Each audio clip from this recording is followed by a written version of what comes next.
Okay.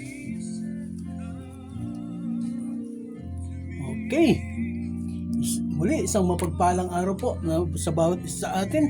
Ngayon po ay April 11. April 11. Po, nung nakaraan, Sabado, April 4, wala po tayong live, wala po tayong airing in observance of Holy Week. Ano po? Yung Black Saturday. Okay. Subalit ngayon po, tayo po ay magpapatuloy sa pag-aaral po ng salita ng Diyos. Po. Dahil po itong nakaraang linggo, ito po ay Holy Week. Ano po? Ito po ay Holy Week. At ang ating pong pag-aaralan ngayon ay mayroong kinalaman doon po sa Holy Week. Okay. Pero bago po tayo magpasimula sa ating pag-aaral, minsan pa tayo po ay dumulog sa Diyos sa pamamagitan po ng isang maikling panalangin. Amen. Salamat po o Diyos, salamat po Ama. Panginoong Diyos na mabuti makapangyarihan, lumalang sa amin, lumikha sa lahat ng bagay na nasa lupa, nasa tubig at nang maging sa buong kalawakan. Pinupuri, sinasambat, dinadakila ka po namin o Diyos Ama. Una po salamat, pinagpapasalamat po namin. Ang araw po na ito na ibinigay mo sa amin na minsan pa kami po ay magkaroon po namin na magkakapatid na magsalo-salo kami sa pag-aaral po ng isang bahagi ng iyong salita. Diyos, sa amin pong pag-aaral, ikaw po ang siyang pumagitna. Bigyan mo po ako ng talino, karunungan at ng kaalaman o Diyos Ama. Hindi ko po alam ito. Hindi ko po magagawa ito na saga ng aking sarili lamang o Diyos. Ilagay mo po sa aking mga labi, mga tamang salita, mga tamang kataga na kailangan po namin ng aking mga kapatid na nakikinig, nanonood at patuloy na sumusubaybay sa gawain ito, Panginoon, na upang sa gayon, ang bawat salitang mamutawi sa aking mga labi ay ito lamang po ay galing sa iyo, O Diyos. Karunungan mo, kaalaman mo. Diyos, minsan pa po, itinataas ko po sa dakilang pangalan ang gawain ito na pinagkatiwala mo po sa amin. Ikaw po ang siyang manguna, ikaw po, O Diyos, ang siyang magpuspos sa gawain ito at sa kabuuan po nito, O Diyos Ama. Mga kapatid po na nanonood, nakikinig at patuloy na sumusubaybay sa gawain ito, pagpalain mo po sila. Sila, O Diyos, na mayroong po mga karamdaman, Ama, di man po mabanggit ang kanilang mga pangalan, O Diyos. Abutin mo po sila, Panginoon. Kung saan man po sila naroroon, sa mga oras at pagkakataon ito, ikaw po ang gumabay, pumatnubay sa kanila, O Diyos. Gabayan mo po sila. Diyos, sila po na mayroong mga karamdaman, Lord God, dalawin mo po sila, Diyos. Iyakapin mo po sila. Aplusin mo po sila ng kagalingan. Kompletong kagalingan, kalakasan, kalusugan po ng pangatawan ang kanilang maranasan at madamas. Sila po, O Diyos, na mayroon po mga suliranin, mga bigatin, mayroon po mga alalahanin. Ama, ikaw po ang magbigay ng katugunan sa mga suliraning ito, O God. Minsan pa po, O Diyos, pinagpapasalamat po namin ang araw na ito. Purihin ka, sambahin ka, dakilain ka. Sa pangalan po ng iyong bugtong na anak na si Kristo Jesus, sa presensya at kapangyarihan po ng Santong Espiritu. Amen at amen. Amen. Amen. Okay. Sa pagkakataong ito ay makipagbukas po kayo ng inyong mga dalang Biblia dito po sa aklat po ni Propeta Isaias. Ano po? Dito po sa aklat po ni Propeta Isaias, Kabanatang 53, pasimula po sa talatang 3 hanggang sa 5. Ano po? Sa Tagalog po, Isaias 53, talatang 3 hanggang sa talatang 5. Okay. Ito po ay babasahin ko sa wikang English. Po, ang gamit ko po ngayon ay English. Bible Place by the Gideon. ito po ang gagamitin natin sa mga pagkakataong ito. Isaiah chapter 53, verse 3 up to verse 5, ganito po ang nakasulat. He is despised. Yung po sinasabing He ay ang ating Panginoong Jesucristo. Dito po. He is despised and rejected by men, a man of sorrows and acquainted with grief, and we hid as it were our faces from him. He was despised, and we did not esteem. Verse 4, surely he has borne our griefs and carried our sorrows, yet we esteem him stricken, smitten by God and afflicted. But he was wounded for our transgression. Siya po ay nasugatan dahil sa ating mga kasalanan. He was bruised for our iniquities. Siya po ay binugbog dahil sa ating mga pagkakulangan, sa ating mga kamalian. The chastisement for our peace was upon him. Yung pong dapat sana na mga parusa, ano po? Yung pong dapat sana na mga parusa ay saka kanya po ipinataw ng Diyos. And by His stripes, we are healed. Amen. Thank you, Lord. By His stripes, we are healed. Dahil sa kanyang mga sugat, sa kanyang mga latay, tayo po ay nagkaroon ng kagalingan. He is despised and rejected by man. Amen of sorrows. Hindi siya tinanggap. Siya po ay talagang rejected. Siya po ay talagang parang ipinagtabaw yan.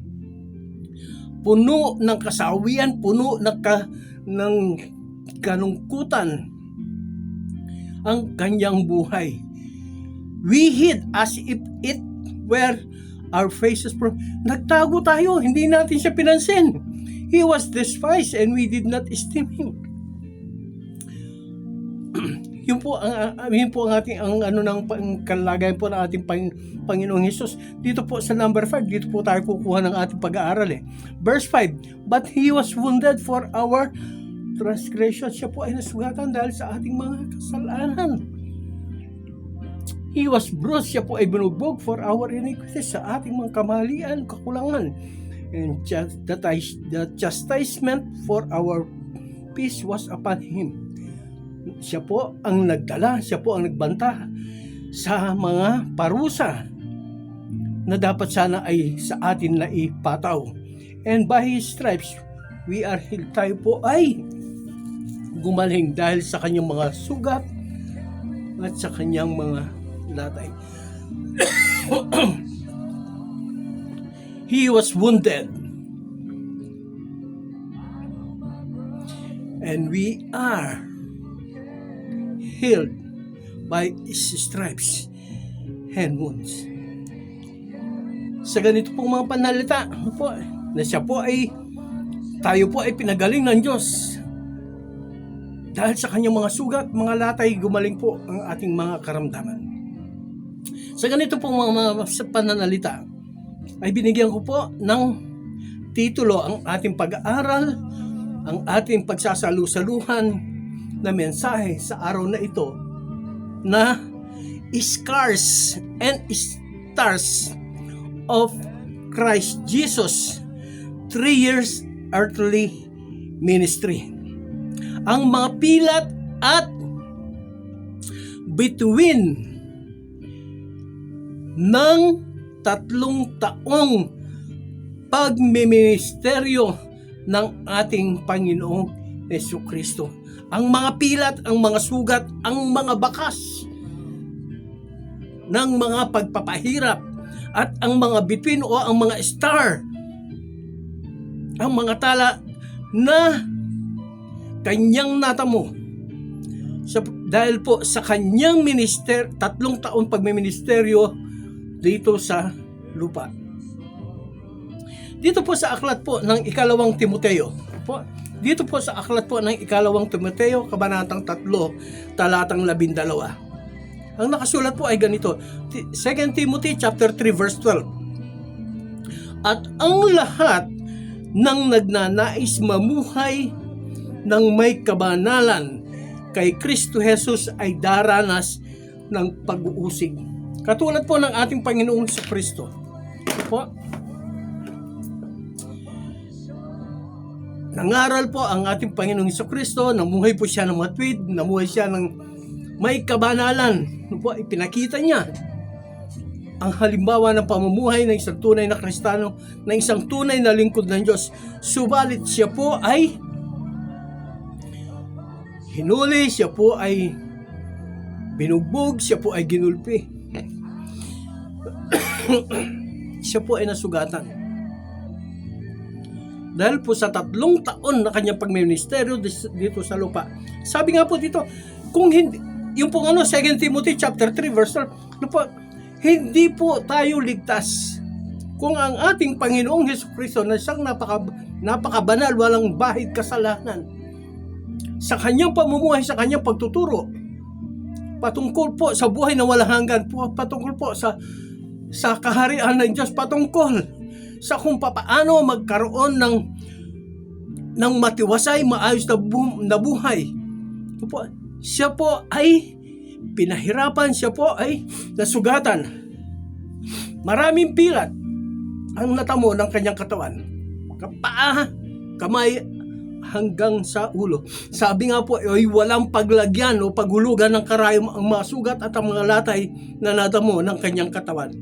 Yan po ang ikalawang Timoteo, kabanatang 3, talatang 12, na ang lahat po ng nais na mamuhay ng may kabalanan sa ating Panginoon Kristo ay magdaranas po ng pag-uusig. Nararanasan po natin yan. Lahat po tayo namang Kristiyano, lahat po tayo na mananampalataya, naglilingkod sa ating Panginoong Diyos, sa ating Panginoong Hesukristo, na kumikilala sa Kanya bilang Panginoon, tagapagligtas ng Kanyang buhay. Naranasan po natin ang mga pag-uusig. Naranasan po natin yung mga pag-apula, yung pong pag-upat ng mga tao.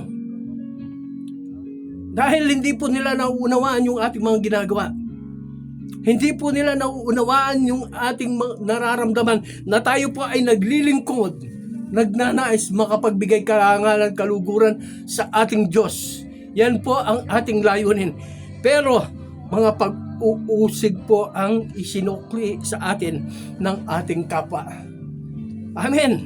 Ganon din po sa unang aklat po ng Pedro, kabanatang 12, talatang 12, kabanatang 4, talatang 12 hanggang sa 13. Ano po? Ulitin ko po. Sa aklat po ng unang Pedro, kabanatang 4, talatang 12 hanggang sa 13. Ang sinasabi rito ay pinapayuhan po ang mga Kristiyano huwag ikalungkot ang matinding pagsubok na nararanasan, kundi ito po ay ikagalak natin. Bakit? Sapagkat tayo po ay nakikibahagi sa mga pagtitiis ng ating Panginoong Hesukristo. Thank you, Lord. Ano po, yan po yung mga yung po yung mga latay, mga sugat na naranasan po ng isang Kristiyano. Dito po sa sa aklat po ni Santiago, kabanatang 1, talatang 12. James chapter 1 verse 12, ganito po ang sinasabi doon. Ito po ay pagpapaalala na mapalad ang nananatiling tapat sa kabila ng mga pagsubok, sa kabila ng mga pag-usig, sapagkat tatanggap tayo ng korona ng buhay. We will receive a crown of life. Ito po ang tatanggapin natin pag tayo po ay nanatiling tapat sa kabila po ng pagsubok na ating nararanasan dahil po sa ating pagsunod sa ating Panginoong Hesukristo. Thank you, Lord. Lahat po ay daranas ng pagsubok, pag-uusig, pagtitiis. Wala pong exempted sa atin. Lahat ay dadalawin, susubukin ng kaaway. Jesus himself, the Son of God, the darling of heaven, was tried and tested up to his death, to the cross of Calvary. Ang ating Panginoong Jesucristo, anak ng Diyos, hindi po siya nakaligtas sa ganito. Siya po ay inusig, sinubok ng kaaway hanggang sa siya po ay mamatay doon sa krus sa bundok ng Kalbaryo. The scars and stars of Jesus' 3 years earthly ministry. Ano po ang mga scars o ano po ang mga pilat? Ano po ang sanhi? Ano ang dahilan kung bakit mayroong mga pilat ng sugat ang ating Panginoon Jesucristo na nandoon sa kanyang katawan? Ano po? Yung pong mga pilat na ano na kanya talaga namang ito po ay kanyang ano po, sinabi rito yung nadama niya ang sakit ng mga sugat ng mga ito. Mga sugat na kung saan ito po. My God. Ba't ganito? Pag nangangaral ako talaga namang hindi ako tinitigilan ng kaaway. Opo, ito po. Ang tanong po ay ganito. Ano po ang dahilan kung bakit nagkaroon ng sugat ang ating Panginoong Jesucristo? At ang mga sugat na ito, nung ito po ay gumaling, ito po ay naging pilat, naging bakas na natili sa kanyang katawan, hindi po ito maalis. The scars on the body of Jesus Christ. Ano po ang dahilan ng mga ito? Bakit meron siyang mga pilat sa katawan? Unang-una po, basahin po natin dito sa aklat ng Exodo. Exodus chapter 20 verses 8, 9, and 10. Exodus chapter 20 verse 8, 9, and 10. Ang tanong po ay yung bakit may pilat o ano ang sanhi ng mga sugat ng mga pilat ng ating Panginoong Jesucristo. Amen. Dito po sa English ko rin po babasahin ito. Then all the people, verse 8, then all the people answered together and said, all that the Lord has spoken we will do. Ito po ay nung magsalita ang Diyos doon po sa templo. Kausap niya itong si Moses na naririnig po ng mga Israelita. Ano po? Sinasabi ng Diyos kung ano po ang kanilang dapat na gawin. Okay, ulitin ko po. Then all the people answered together and said, all the Lord has spoken, we will do. So Moses brought back the words of the people to the Lord. Bumalik si Moses at sinabi niya sa Diyos, sa Ama, kay Yahweh, kung ano ang sinabi ng mga tao. Verse 9, and the Lord said to Moses, behold, I come to you in the thick clouds, that the people may hear when I speak with you and believe you forever. So Moses told the words of the people to the Lord. Ako ay nandito nagipag-usap sa iyo sa mga ulap na naririnig ng tao, naririnig ng bayan, upang maniwala sila. Opo, upang maniwala sila sa iyo sa habang panahon. Verse 10, then the Lord said to Moses, go to the people and consecrate them today and tomorrow, and let them... verse 20, mali po yung nabasa ko. Sa verse 20, chapter 20, verse 8 and 9, 10. Ano po ang dahilan kung bakit may sugat ang ating Panginoon Jesucristo? Kung bakit siya po ay nagkaroon po ng latay sa kanyang katawan? Exodus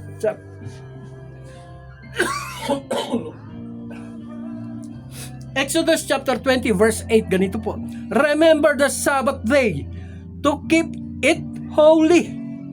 6 days you shall labor and do all your work. Verse 10, but the seventh day is the Sabbath of the Lord your God.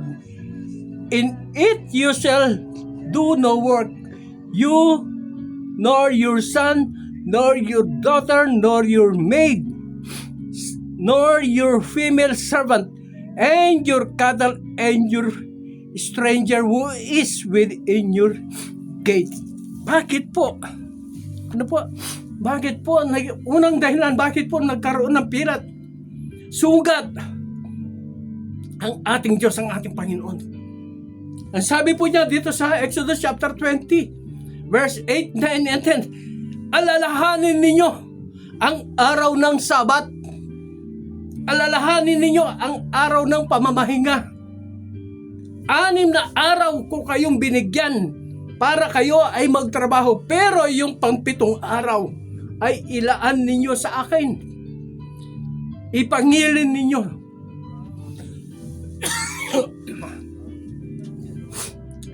Ano po ang ibig sabihin ng Diyos doon?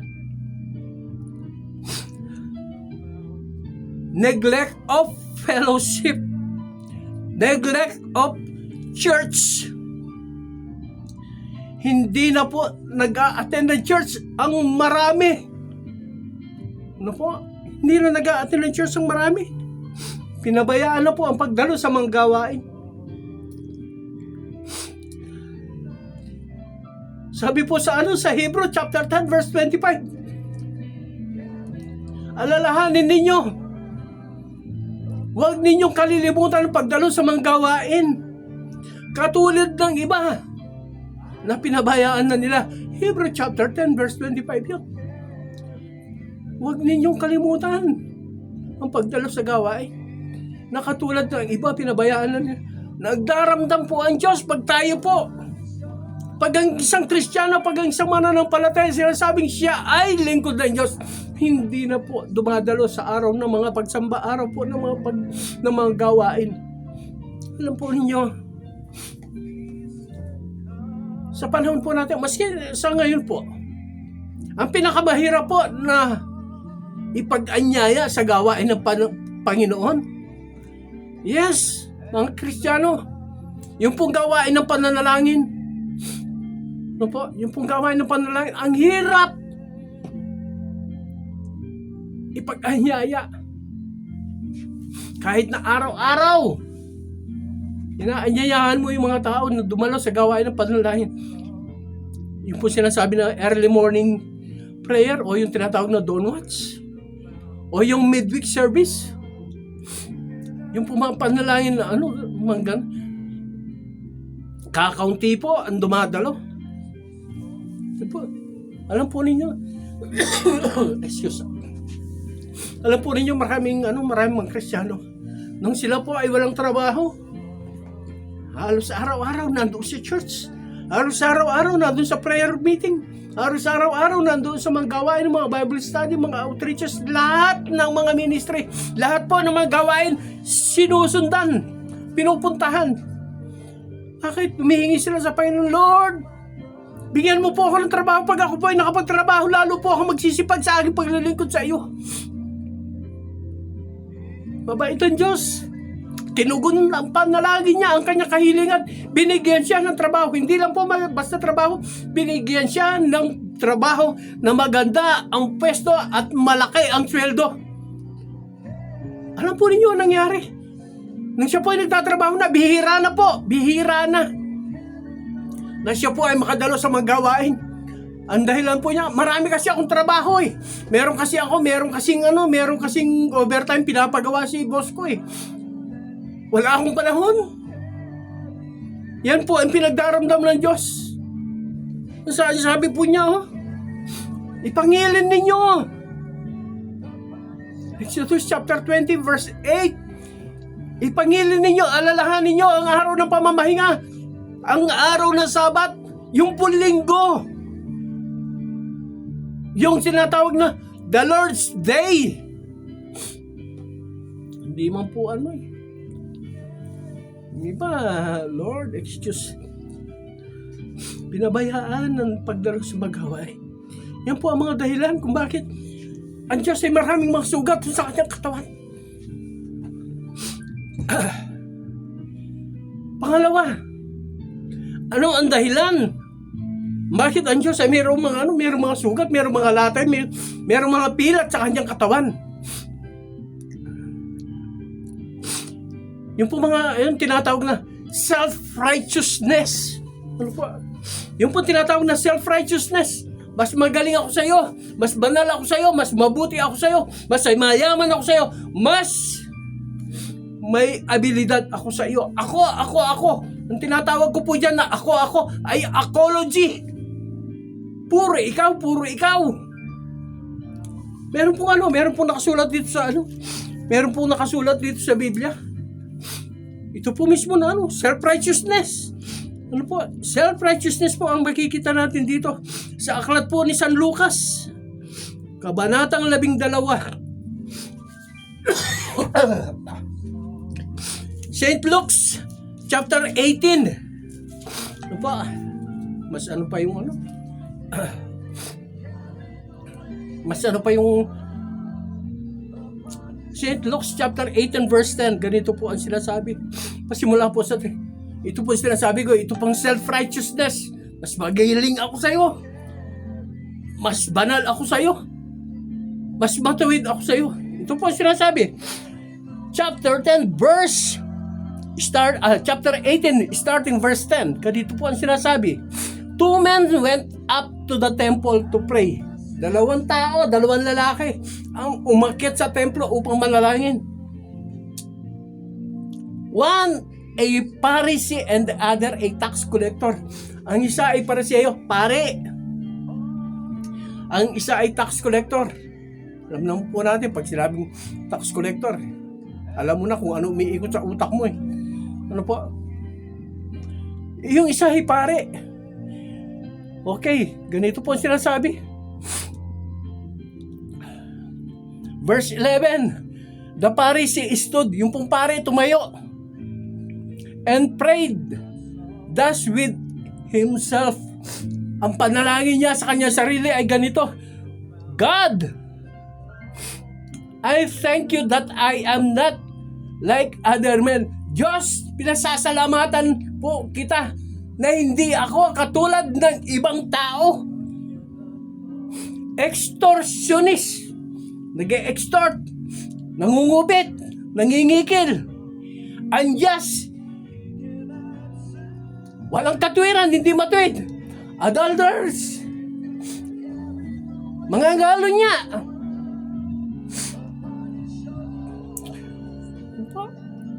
or even as this tax collector. Ang sabi niya, Diyos, Panginoon, nagpapasalamat ako sa iyo na hindi ako katulad ng taong ito. Ano po yung sinasabi dito? Kaibigan ko, ano yung sinasabi na yung self-righteousness, mas magaling ako sa iyo, mas matuwid ako sa iyo. Ganito po yung sinasabi niya. Lord, salamat po, hindi ako katulad ng taong ito. Ano po? Tinataas ka agad ng sarili niya. Meron pa pong kaduktong yun. Kung binabasa natin na yun, meron pa pong kaduktong. Basahin po natin yung mga kaduktong nung na yan. Na upang sige makikita po natin ang kabuuan ng mga ganitong pag-uugali ng mga tao na hindi naman po katanggap-tanggap sa harapan ng Diyos. Sabi nga po dito yung self-righteousness, tinataas ang sarili. Ano po? Gusto niya, siya ang matuwid, siya ang mabuti. Chapter 18 verse 10, 11, 12, 13 hanggang 14. Ganito po ang sinasabi niya dun sa verse 11. The Pharisee stood and prayed thus with himself, God, I thank you that I am not like other men, extortionists, unjust, adulterers, or even as this tax collector. Verse 12, I fast twice. Nag-aayuno ako. Nag-aayuno ako, sabi ng pare. 2 beses sa isang linggo. Ano po? I give tithes of all that I possess. Nagbibigay ako ng ikapo. Maliban pa doon sa aking mga doon sa aking mga bulay, nagbibigay ako ng aking apo kompleto. Ano po? And the tax collector is standing afar off and would not so much as raise his eyes to heaven, but he beat his breast, saying, God, be merciful to me, a sinner. Ganito po yung attitude. Self-righteous. 2 beses ako sa isang linggo nag-aayuno, binibigay ko ang lahat ng aking mga ikaw po. Nag-aabuli pa ako. Hindi ako nangangalo niya, hindi ako nandadaya. Matwid ang pamumuhay ko.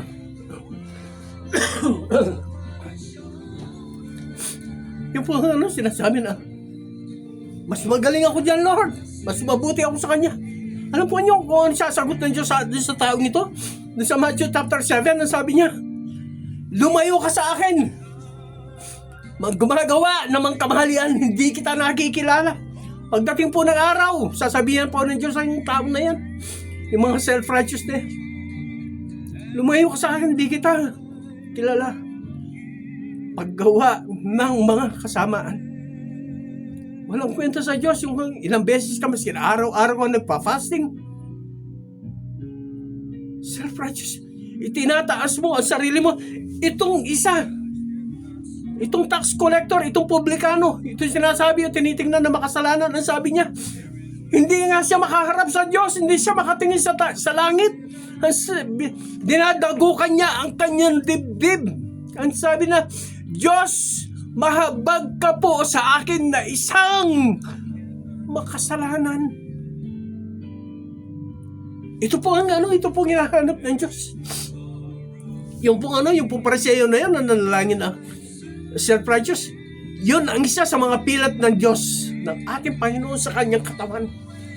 Yan ang nagbunga, yan ang nagsanhi ng pilat sa katawan ng ating Panginoon sa Kristo. Self-righteousness. Isa pa, hindi lang po yan Yung pong nagtatangi, yung mas binibigyan po ng pahalaga yung mga tao na halimbawa, yung mayaman. Pag dumating yung mayaman doon sa bahay nila, tapos meron mga kasabay na mahirap, mas iniistima yung mga mayayaman, yung may kaya, yung mga kilala, yung merong mga posisyon. Pero yung mahirap, yung kapitbahay na matagal lang kasama dyan sa kapitbahay na hindi man lang pinapansin. Sabi niya sa sa mayaman, dito ka maupo, dito ka. Sa mga upo ang pandangal. Ano po yun? Nagtatangi ka. Yung po mayaman at saka mahirap, pareho lang po yan na nilalang ng Diyos. Pareho po tayo sa pamantayan ng Diyos. Kaya hindi po tayo dapat na yung yung mga hinanakit ng Diyos, yung po yung mga pirat, mga sugat ng Diyos sa kanyang puso, sa kanyang katawan.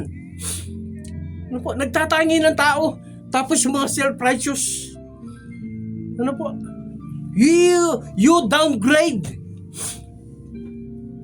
your other people, you look down to the other people. Thank you, Lord God. Ang pinakamatindi, ang pinakamatindi na kung bakit ang ating Panginoong Jesucristo siya ay bakit siya ay mayroong mga sugat, mayroong mga pilat sa kanyang katawan? Because of love. Because of His love to humanity. Yun po ang dahilan kung bakit ang Diyos, ang Panginoon, ay maraming sugat, maraming pilat sa kanyang katawan. Yung kanyang pagmamahal, pag-ibig sa tao, nung siya po ay nandun na, inaresto na, dinakip na ng mga Roman soldiers. Ang unang-una po na hinanakit o sugat sa puso ng ating Panginoong Kristo. Siya po ay itinatwa. He was denied by his friends. Jesus was denied by his disciples. Yung mga tao na inaasahan niya, na kaagapay niya, kasama niya, tutulong, susuporta sa kanya, he was denied. Peter denied him 3 times. I don't know him. Patayin man ninyo ako, hindi ko pa siya kilala. Alam po ninyo, maraming mga Kristiyano ganito eh. Natuturuin nga, tinatawag na Kristiyano, sinasabing siya ay Kristiyano, pero makita mo ang kanyang pamumuhay. Hindi akma doon sa pagiging isang Kristiyano. Sabi nga sa Biblia eh, mayroong forma na isang Kristiyano, pero hindi nakikita sa kanyang buhay yung kanyang pagiging Kristiyano. May kip-kip na Biblia. Kung magtaas ng kamay, magsalita, magsigaw ng hallelujah, amen. Kung pumalakpak para sa Diyos ay talaga namang napakalakas. Pero tingnan mo ang buhay. Tingnan mo yung kanyang buhay paglabas niya doon sa church. Kabaligtaran, kabaligtaran. Doon sa kanyang kinikulos habang siya ay nandoon sa loob ng bahay-sambahan. Yun po ang yun po ang pinagdaramdam ng ating Panginoong Kristo. Pero mas na po ganun yung mga tao. Ang sabi po ng Diyos, for God so loved the world. John 3:16, for God so loved the world that He gave His only begotten Son. Bukod tangi, nag-iisang anak ibinigay ng Diyos. Para po tayo ay kanyang tubusin. Para po tayo ay maagaw sa tiyak ng kaparusahan doon po sa naglalagablab na apoy doon sa impyerno. Sabi nga po doon sa Matthew chapter 8 and verse 14, ayaw niya na kahit isa sa maliliit na ito ay mapahamak, mamatay. Ayaw po ng Diyos na kahit na sino, kahit na isa sa atin ay mapahamak o mamatay. Sabi nga po doon sa aklat ni Ezekiel, hindi natutuwa ang Diyos na mamatay sa kasalanan ang isang tao. Hindi niya ito kaloob.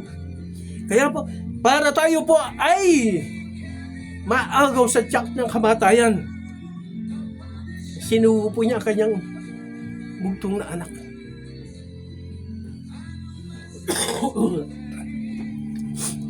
Yun po yung yung nangyari. Jesus was denied by his friends. Jesus was denied by his disciples. Hindi lamang po yan, nung siya po ay nandoon na, hinuli na. Lahat po sila nagsitakbuhan, nagtago na. Wala nga po makita, nandun nga po sa krus eh. Wala po sila eh.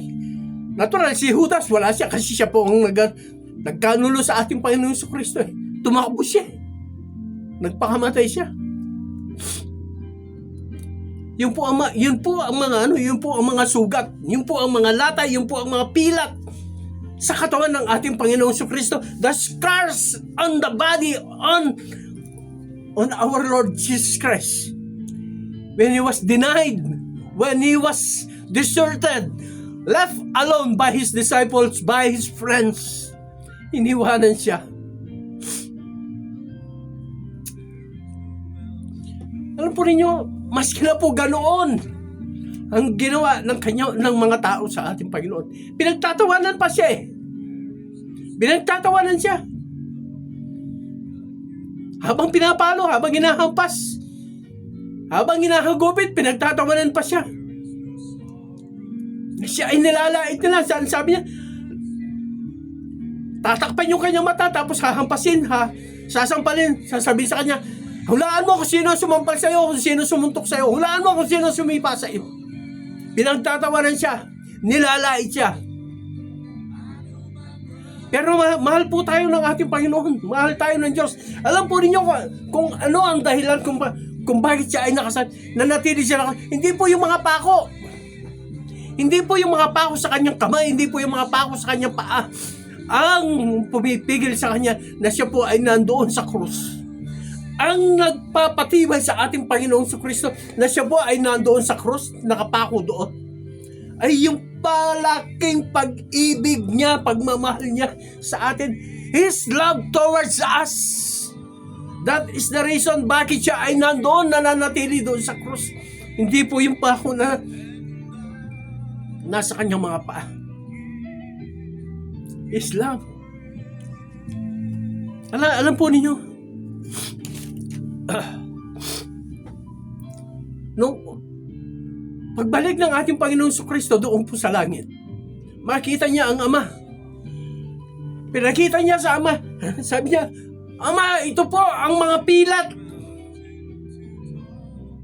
Ito po ang mga sugat. Ito po ang mga bakas. Ito po ang mga tanda. Katunayan na ang mga salita mo ay itinuro ko sa mga tao. Ang mga salita mo ay ipinangaral ko sa mga tao. Nagpagaling ako ng mga may sakit. Nagpakain ako ng libo-libo. Tinubos ko sila sa kanilang makasalanan. Nandito po, mga sugat sa aking mga kamay, sugat sa aking mga paa. Diyos, nandito po ang pilat ng korona na ipinatong sa aking ulo. Koronang tinik ay ipinatong sa aking ulo. Nandyan po ang mga pilat, Ama. Yan po ang katunayan, O Diyos, na ginawa ko po ang tungkulin ko na ibinigay mo po sa akin.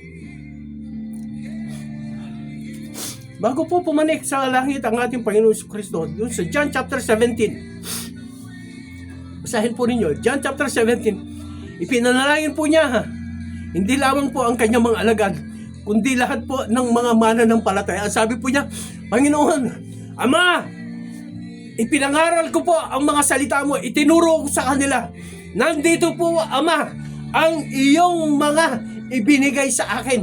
Ipinapanalangin ko po sila.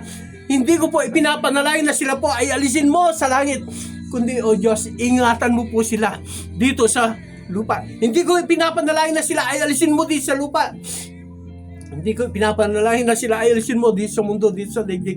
Ang ipinapanalangin ko, O Diyos, Ama, ay pag-iingat mo po sa kanila. Manatili sila sa kanilang pananampalataya. Ama, bigay mo po sa akin ang karangalan na dati ko lang na taglay nung bago pa lakain ang mundong ito. Alam po ninyo, makita ng Ama ang ginawa ng ating Panginoong Kristo.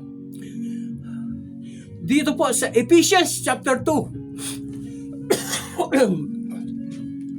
verse 9, ang sabi po doon, dahil sa mga ginawa niya, ibinigay sa Kanya ang isang pangalan na natatanging pangalan.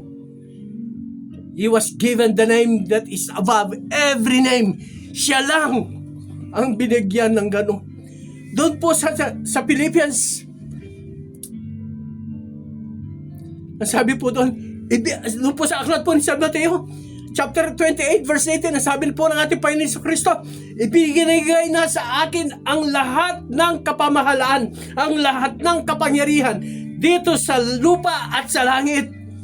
Binigyan po. Yung po ang mga stars ng ating Panginoong Kristo.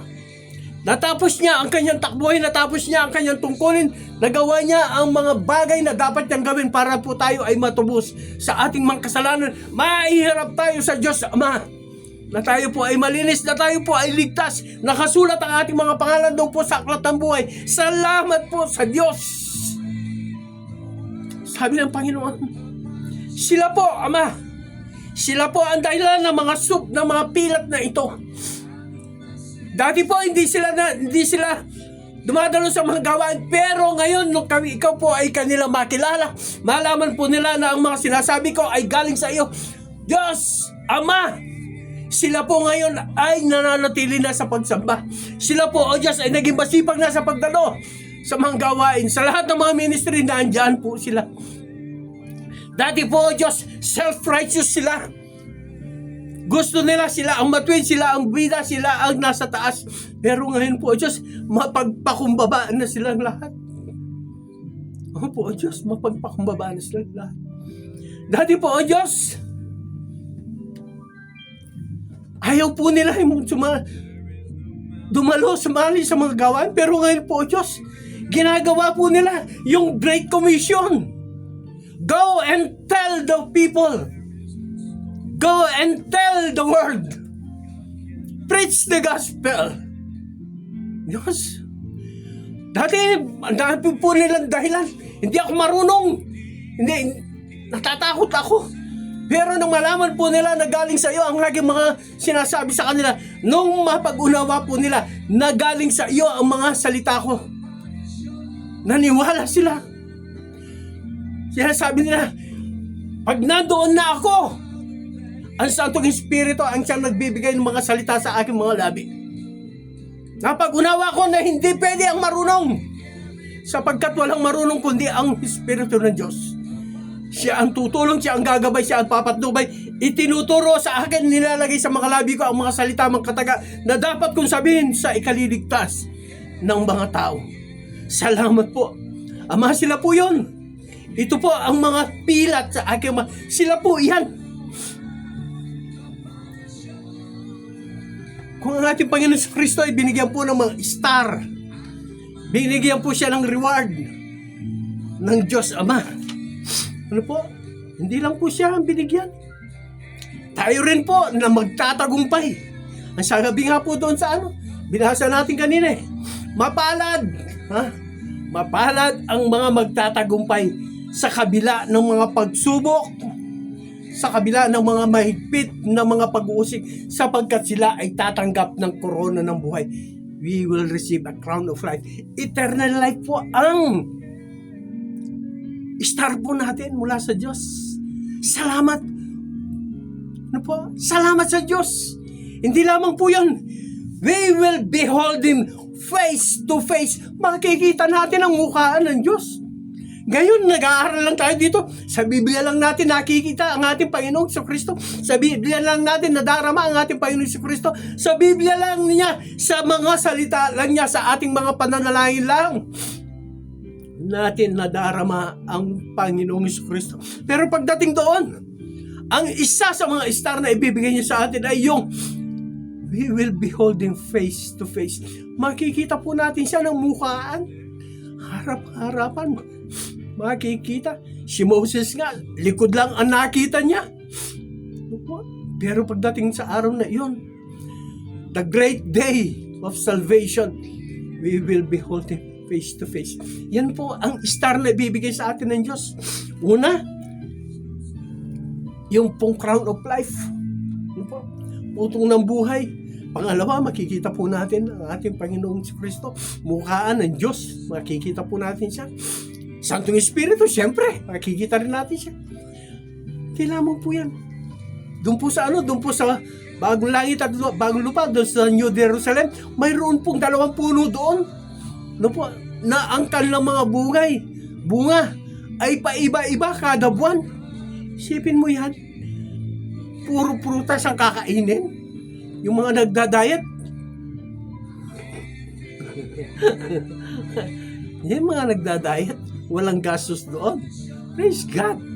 Yun po ang mga star natin. Pero salamat po sa Panginoon. Kung ang ating Panginoong Jesucristo ay mayroon siyang scars and stars sa kanyang pananatili sa 3 taon dito sa lupa.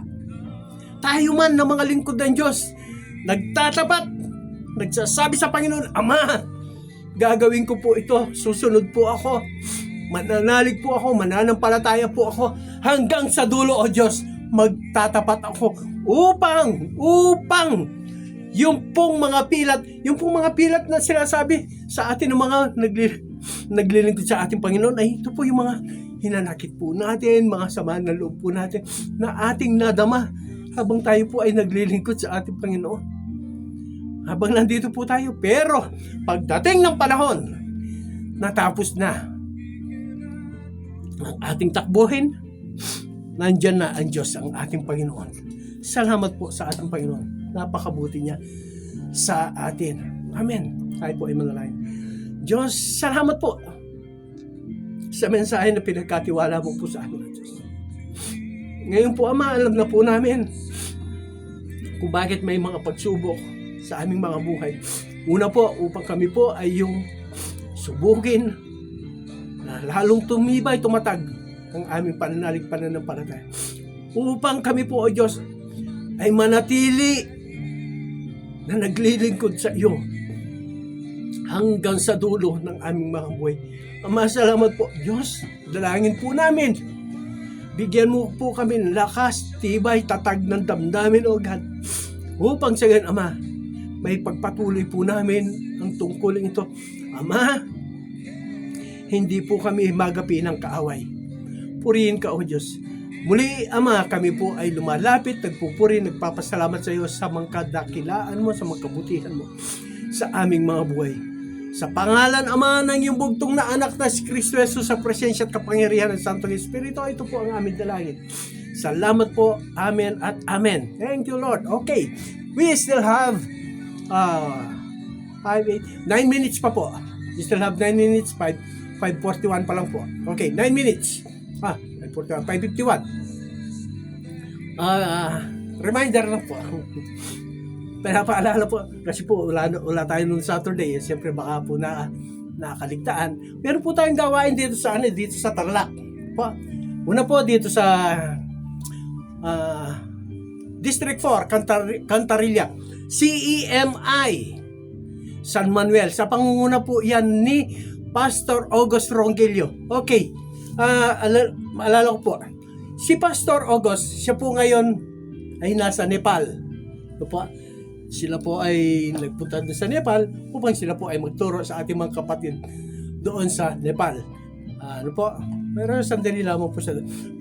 Kaya po, samahan po ninyo yung ating mga kapatid dito sa CMI San Manuel. Doon po yan sa may likuran po ng police station. Papunta dito sa may diyan po sa Tapos po meron po tayong gawain dito sa may Herona, CEMI Herona, sa Lapungan, Bagong Bayan. Sa pangunguna po yan ni Pastor Jeff Binson. Okay. Tapos po sa malayo-layo, CEMI Acosilian, Kagumitan, Tuwao, Cagayan Valley. Ang layo po nun. Sa pangunguna po yan ni Pastor Ariel Castillo. Samahan po ninyo sila sa mga gawain to na tinitiyak ko po sa inyo, mararanasan po ninyo ang malakas na presensya ng ating Diyos, ng ating Panginoon. Amen. Purihin po ang Diyos hanggang sa mga susunod po na Sabado. Kung loloobin po ng Panginoon, tayo po ay muli magkakasama rito. Purihin ang Diyos sa bawat isa sa atin. Amen.